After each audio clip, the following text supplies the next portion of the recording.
રાજકોટ જિલ્લાના ધોરાજીમાં ભારે વરસાદને કારણે ખેતરો બેટમાં ફેરવાયા। ગઈકાલે ધોરાજીમાં ધોધમાર વરસાદ વરસ્યો હતો। ધોધમાર વરસાદને કારણે કપાસ, મગફળી, સોયાબીન, એરંડા જેવા પાકોને નુકસાનની ભીતિ સેવાઈ। ધોરાજીમાં 2 દિવસમાં 12 ઇંચ જેટલો વરસાદ વરસતા ખેતરો પાણી થયા। ભારે વરસાદથી ખેડૂતોને નુકસાનની ભીતિ સેવાઈ। વાવેતરથી લઈને અત્યાર સુધી કરેલ ખર્ચ અને મહેનતમાં પાણી 1 વીઘા દીઠ 5 થી 6 હજારનું થયું હતું ખર્ચ। રિપોર્ટર ફિરોજ જુનેજા, ધોરાજી। નામ અને વિગત। જગદીશભાઈ રાખોલિયા, ધોરાજી, ખેડૂત આગેવાન।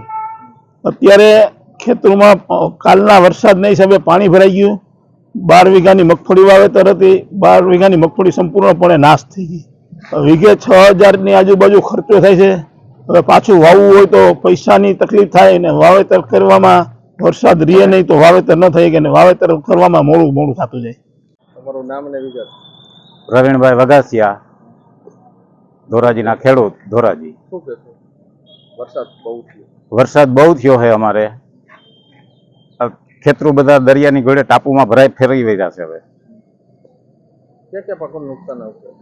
ખેતીમાં અત્યારે વાવણી માટે જે વાવણી થઈ છે બધા પાકને નાના છે એટલે નુકસાન તો છે જ, પણ થોડા જ હજુ નુકસાન છે। ક્યાં ખેતરોમાં શું સ્થિતિ છે? ખેતરો અત્યારે દરિયાની ઘોડે પાણીના ભર્યા છે। વીઘે કેટલો ખર્ચો થયો? વીઘે 6000નો ખર્ચો। નુકસાની નુકસાની કુલ 60,000ની।